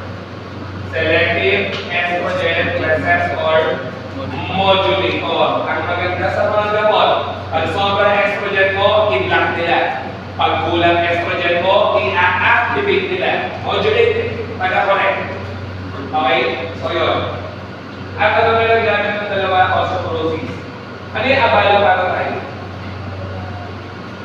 Peptide na naman. Na-analog naman dito. Parathyroid hormone. PTH. Ano ang kinalaman ng PTH sa buto? Si PTH, nag-i-increase daw ng blood calcium. Paano na kaya gagawin? Tatanggalin yan ng calcium ng buto mo. So, kung sobra ang PTH mo, matik osteoporosis ang problema. Kasi nga magtatanggal siya ng calcium sa buto. So, ayun, PTH causes osteoporosis. Yun lang. 57, napapababa ng cholesterol. Siyempre, hindi ka sasagot na yung fix na. Kasi sinabi na natin, pero gamit niya. Rayuma at IBD. So ano nga, yung tatlong mabaho ang pangalan, pero magaling sa cholesterol, na kaya ibaba ang cholesterol mo, lower than normal. Ganun ka, effective. Kaso masyadong mahal, 22,000 pesos isang turukan for 1 month nga lang. So, evolumab, bococizumab, alirocimab, ang mabaho na ng pangalan. Evolumab, isang ulang dapat yun. Okay, diba? So, siya ang sagot, letter D. Sertolizumab pa kay IBD, diba? Malizumab pa asthma. At may nasa A, fix ko. Anyways, 829. Sige, 58. Muscle stabilizer, ano? Basta may chrome. Letter D. Then, 59, kahit nakabiget, aldosterone blocker. Aldosterone blocker, spiral lang po, mali pa nga spelling ko, so okay na. And then, 60. According sa current treatment guidelines, isang gamot or combi therapy ng anti-high blood ay posible exercise. Ano ilalim niya? Yung wala na sa treatment guidelines. Ano nga sabi ko? Sa 4 na gamot sa high blood, may isa ka hindi na pinapagamit hanggang maaari. Huwag kang gagamit beta blockers hanggang maaari. At kung magko-combine ka ng gamot, sila lang ang pwede. Kaya madali sagutan yung 61. Kasi 49-year-old, nakasantan, so nakarahas modifier na nga. Naka-diuretic pa. So ang idadagdag mo dapat ay calcium channel blocker. Ito na nakatagi. Di ba sabi ko rin noon sa organ, pwede ka mag-combine ng anti-high blood, basta iba-iba ang target. Iba-iba target. So hindi ka pwede gumamit ng nalabing may sartan na. Hindi ka pwede gumamit ng pyroxamine, may diuretic na. Hindi ka pwede gumamit ng sartan na naman, may sartan na na. So siya ang answer. And then ano ba action ng fibrinolytics? Kanina lang, sinunod ko doon. Magko-confirm lang, plasminogen 2, plasmin, ayun o, letter A. Sino nga pinakasikat ng fibrinolytics? Tissue plasminogen activators. Peptase, di ba? Mas may tanong siya doon kung ikaw daw ay bagong hire ng medical pharmacy, sino daw ang hindi pwedeng mawala sa formulary mo kung ang bubuin mong team ay stroke management team? Sagot, Peptase. Hindi nga nawawala ang mga Peptase sa gamutan ng stroke kasi. Ayun. So, 62A. Ayan na. Dalawa nga lang ang consider pituitary hormone, ang ulit, vasopressin at oxytocin, diba? So, sagot ko oxytocin. Then, expected side effect ni heparin, natural, tuturing ka. In-explain ko na kanina, HIT, heparin-induced thrombocytopenia. Pero, pwede ba siya mag-cause ng bleeding sa lyrics? Hindi. Kasi hindi siya natural ng placenta. Kaya nga pag buntis, pwede ni heparin. Ang bawal sa buntis, warfarin. So sagot ko, 1 and 2 only. 65. Yan na nga, ang problema nowadays, may black box warning na nga, ang iyong Pontaparilux. Sinabi ko na ingat sa spinal hematoma kasi pwede siya mag-cause ng permanent paralysis. Pontaparilux, ano ulit, anticoagulant na target factor X, factor N, pang-prevent ng stroke, pang-prevent ng heart attack, kaso, yun nga ang problema, spinal hematoma leading to permanent paralysis. 66 forever na din nasa board. Ano nga yung unlock code? Ano yung unlock code? Spinal unlock code yan, di ba? Ano daw ang precaution? Unlock code, sabayan mo na, trail, ano magiging problema? Mataas na potassium, di ba? Mataas na potassium letter D. Kasi lahat ng trail, hyperkalemia. Unlock code, spinal lactose, hyperkalemia. Starting sa mga toxic, kanina lang, liver and muscles. So, kailangan mo i-monitor liver enzyme, kailangan mo i-monitor muscle enzyme, pero di mo kailangan i-monitor ang heart enzyme. Kaya sagot, letter C, 1 and 2. Di ba? Sabay ba natin, muscles yan, liver yun. Ayan na. Ewan ko ba, paborito rin ito. Ito madali naman eh. Tama ba? So, apat naman naman sa reseta. High blood ang pasyente. Yung una naman, protease inhibitor, non-selective beta blocker, CCB at 3. So, alin naman pang high blood? Siyempre, B, C, D. B, C, D. Letter D. Ngayon, kung ang pasyente mahilig ka, ano magpapalala? Siyempre, di ba? Discuss natin typical 1, yung non-selective beta blocker. So, sagot, track B na nasa letter B. Aside daw sa high blood, ano para sa may sakit? Ano yung protease inhibitor? Gamot sa antiviral. Saan siya ginagamot? HIV. Protease inhibitor ay pang HIV, human immunodeficiency virus. Kaya nga, ayun, tama siya, viral infection. Ivermectin ay drug of choice nga saan? Sa Strongyloides temporalis, ano yun? Redworm. Ano pa? Wuchereria paltropi, hindi pala, sorry. Oncocercabulus. Ano yung oncocercabulus?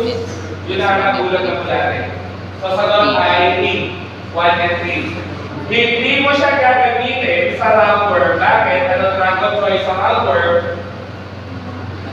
Antiox, di ba? Ano generic na antiox?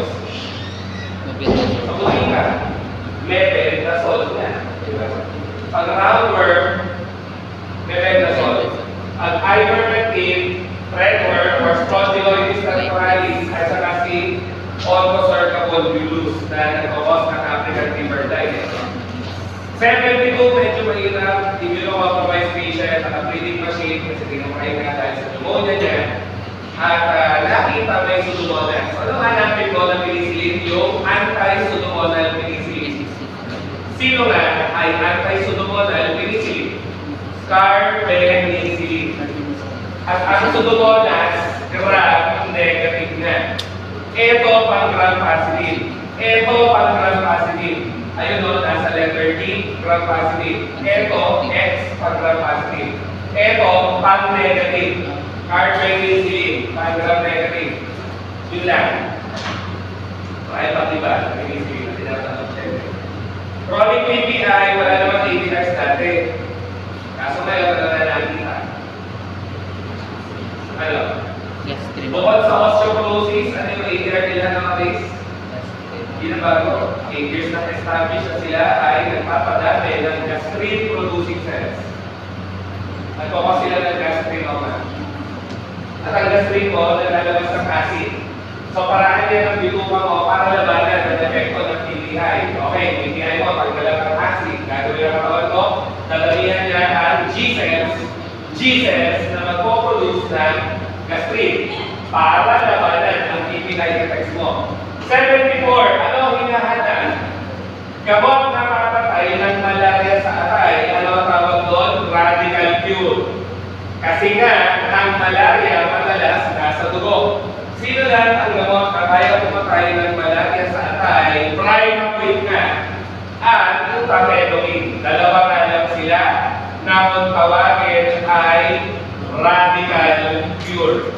Radical kasi hinahanti ang malaria kahit sa magtago. Hindi kagaya ng iba, like chloroquine, ano lang kaya ni chloroquine, malaria sa dugo. Okay? So, sino nga drug of choice sa systemic fibrosis? Laging amphotericin B, letter C. Then, sino daw ay ultra broad spectrum antibacterial? Discuss natin ng ointment, dolipenem. Dolipenem, ultra broad spectrum, letter T. Then, 77, sino nga ang mga third gen cephalosporin sa ointment? Lahat ng may ganon na magtatapos doon, except nga kanino, ceftriaxone, ceftriaxone, moxalactam, ceftriaxone. So, third gen, second gen. Kaya sagot, 1 and 3, letter C.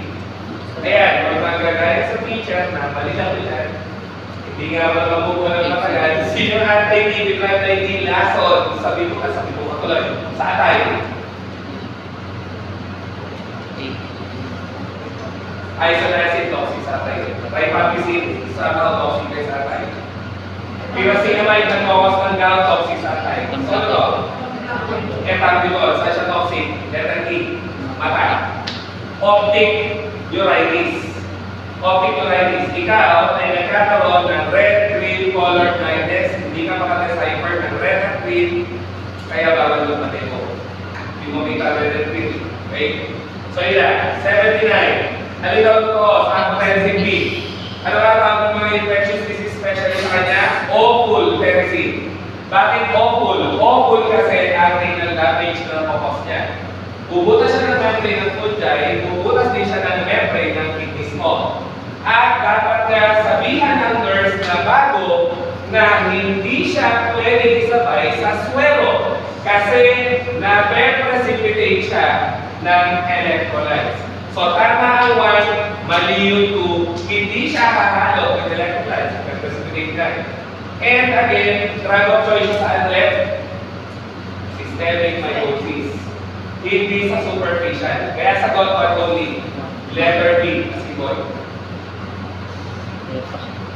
Okay, Pado. Sino yung nakakapigil ang toxic sa kidney pag sinabay mo nga sa aminolide? Ang sikat ng KDR ay Redman syndrome. Sino nagpapos ng Redman syndrome or redneck syndrome? Kasi mamumula lalaki ay may ekang gabuka. Pag masyadong mabilis ang pagturo, bad o mycin, letter A. Nakakabigil rin siya.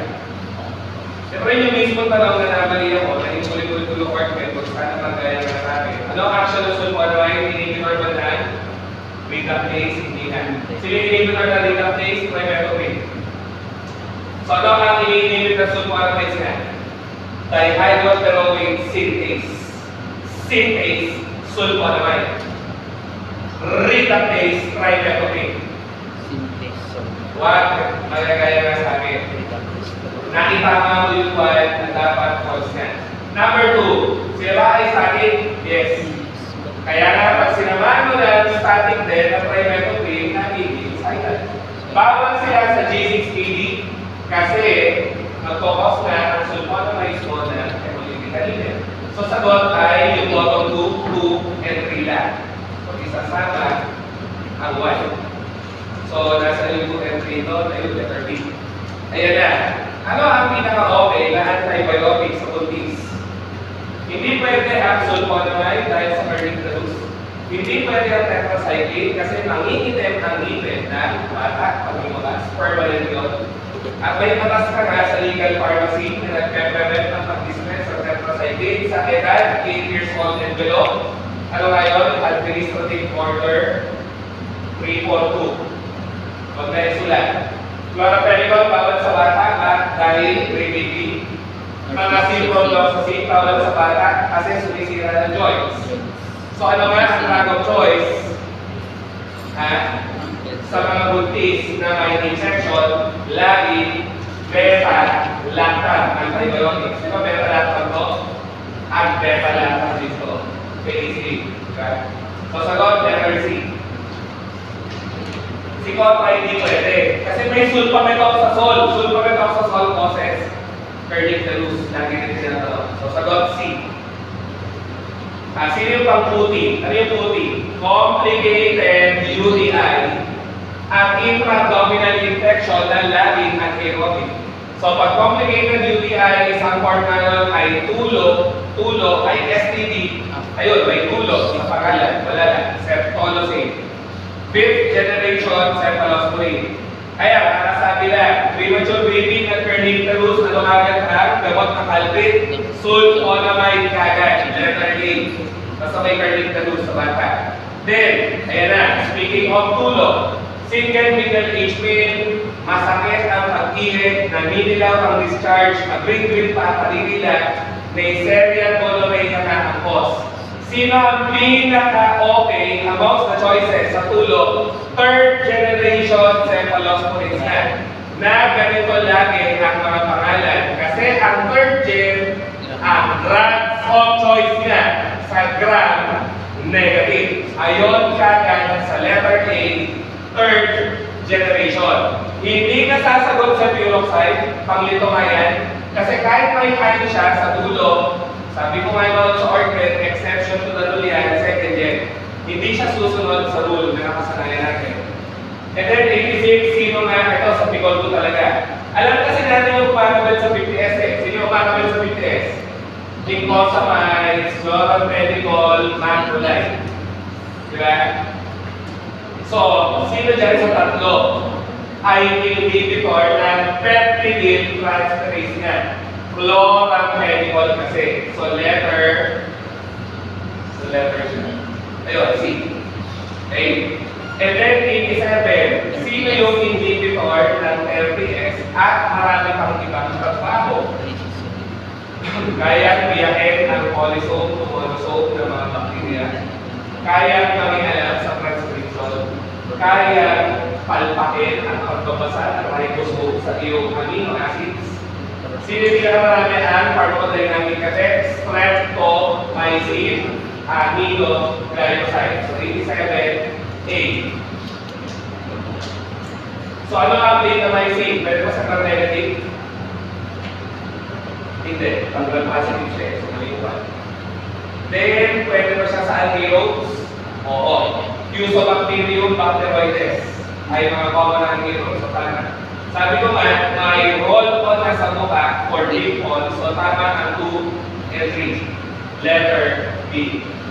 And then 89, alin daw ang tama sa aminoglycoside? Synergistic pa with beta-lactam? Oo.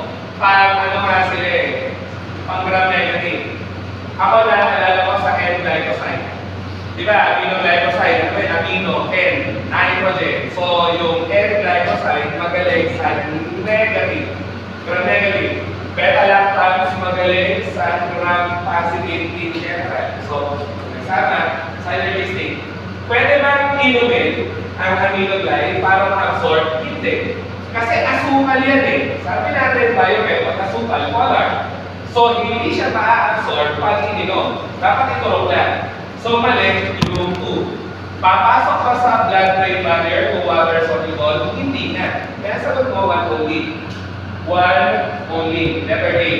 Drug of choice nga sa marker disease ng AIDS. Kung di tayo pamilya, yan po yun, marker disease ng AIDS ay ito. Pag meron ka yan, punja yan na nasa baga. Hindi naman natubo ang punja sa baga. Not unless may full-blown AIDS ka na. Sino drug of choice? Makikita ko paminsan na nasa choice ay ganyan lang. Sino nga tinutukoy niyan? Trimethoprim, sulfamethoxazole. Pwede rin trimethoprim, sulfamethoxazole. Ano nga generic ko? Trimoxazole nga. Letter A. Tapos na. 91. Sino nga ay inhibitor ng protein synthesis pero di kakabit sa ribosome? At siya nga ay may brand name sa Pinas na fusidine. Kasi monosodium fusidine. Ano na? Fusidic acid. Siya lang ang protein synthesis inhibitor na hindi kumakabit sa ribosomes na. Sa elongation factor kasi siya kumakabit. 92. Sulfadiazine, pyrimethamine, drug of choice saan? Saan? Ubus na ang kanilang energies ng tabi ng gamot. Ano? Sa ginagamit, toxoplasmosis. Ano ang toxoplasmosis? Isa yan sa infection na nakakatawid ng placenta, di ba? Na kahit sa kapagpunta ang pneumonia, ang infection na tumatawid ng placenta o chest. Toxoplasmosis, rubella, German measles, cytomegalovirus, HIV, herpes simplex virus, syphilis. So, ito nga bale, si toxoplasmosis. Toxoplasma gondii. Diba? Sa usually nakukuha ang toxoplasma gondii sa upo ng pusa. Accidental ingestion. Okay? Toxoplasma gondii. At ingat, nakakatawid ng placenta. Yun lang. So, pag-buntis, dahil moving on sa criteria. Ayan na, nakasabi ko lang. May antibacterial toxic sa joints, laging chloroquinol. Then, ano ang drug of choice sa cryptococcal meningitis na binira rin nangyari? Mangyayari lang kung may full-blown AIDS ka rin. Ano ang Cryptococcus neoformans? Good dyan. Ano yung antifungal na maganda penetration sa utak? Mahal nga siya, diflucan. Sino si diflucan? Fluconazole, di ba? Si nisoral topical, si posaconazole, tumataas absorption with hepatic aid. Si voriconazole, nakatilaw sa B, magaling yan sa A. Si voriconazole, balik na rin po, magaling sa aspergillosis. Tapos si itraconazole, sporanox, ang dating karya, histoplasmosis, chromoblastomycosis, dermatophytosis, sporotrichosis, marami siyang kulay na kaya. Pero kaya ito na isula sa kanila.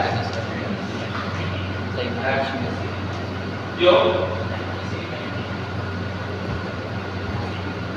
toxic sa joints, chloroquinol, letter D. So, cryptococcal meningitis, fluconazole. Pag hindi tinatabla ng herpes ng acyclovir, ano ang drug of choice talaga? Foscarnet. Walang Foscarnet eh, sa options niya. Ulitin ko pag ang herpes like buluto, hindi tinatabla ng acyclovir, ang drug of choice ay Foscarnet. Pag acyclovir resistant. At madali na naman eh, ano alternative? Kahit ano na hindi acyclovir. At lahat na yan ay anti-herpes. 1, 2, 3. Ano drug of choice sa influenza? Yan, uraminidase inhibitors. Ano nga mga nakikita nyo pangalan ng mga influenza? Ito ganyan. Ano nga ibig sabihin ko doon? Tinatanong sa micro, remage, hemagglutinin. Ano yung N? Uraminidase. Ano ang gamit ng uraminidase ng influenza? Ginagamit nila yan para biyak ng cell membrane para makalabas at maka-infect ng ibang cell. Kaya nga mga antiviral mo, uraminidase inhibitor yan ng spread, inhibitor yan ng pagkalat ng influenza sa ibang cells. Sino nga yan? Tamiflu, ang pinakasikat. Ano generic ng Tamiflu? The drug of choice na. Both prevention and treatment ng influenza o cell Tamiflu nga. Tamiflu. Diba? So yun. O sino yung pang-tinostatin? Ano nga sabi ko? Basta beta-lactam, automatic Cydal. So Cydal. Mga anak ni Rifampin at kapatid, Cydal din. Ang N-glycosides, pang-gram-negative, bactericidal, yung nga patitira, erythromycin na galing sa lupa ng ilo-ilo. Bacteriostatic. Sino nga ay non-nucleoside reverse transcriptase inhibitor? Pag gano'n ang tawag, ano gamit? HIV. Siya nga ay pinamimigay sa mga HIV patient, efavirenz. Maigi ma-connect sa internship yung iba para mas ma-visualize mo. Kesa, iasa mo lang sa memorya, hindi mo siya matatandaan. So yun, efavirenz. Yung marami ako sa kanya lang yan. And then, ito na tayo. Sino nga ang nagpapataas ng neuromuscular blocking effect? ng iyong neuromuscular blocker. Kaya mga antibiotic na to, bawal isa pa isa, neuromuscular blockers. So, ano na naman yan? Ano? N-glycoside. Huwag isasabay sa N or neuromuscular blockers. Kasi nagpaparalyze din sila ng muscle. And lastly, kapag non-systemic antibiotic, kilala kasi yan, kaya tinatalog, pero nasa Pinas, nitrofurantoin. Lahat yan may ganon sa pangalan. Si nitrofurantoin may I, pang UTI. Si nitrofurazone, para saan? Sa burns. Burn, wound, burn infection. Yung nasa letter D na nawala, furazolidone, doon lang ako nakatingin, yan na ay pang-bacterial traveler's diarrhea. Sino ang positive agent ng bacterial traveler's diarrhea? Escherichia coli. Furazolidone, diarrhea, nitrofurantoin, emphasize ko yung I, UTI, nitrofurazone burns. Ano yung rifaximin, anak ni rifampin, para saan nga ito? Irritable bowel syndrome. Penazopyridine ay urinary tract analgesic. So yun lang. Muna. Wala, hindi. Sa gusto ko nandun. Hindi lahat yan. Nami-discuss talaga. So yun, take note na dates. Visual paper meet sana. Kasi baka may mag-check. Dahil kayo kayo mag-waiting. May 19, May 20. 3 modules per day. Course talaga. Module 1 to 3, day 1. Module 4 to 6, day 2.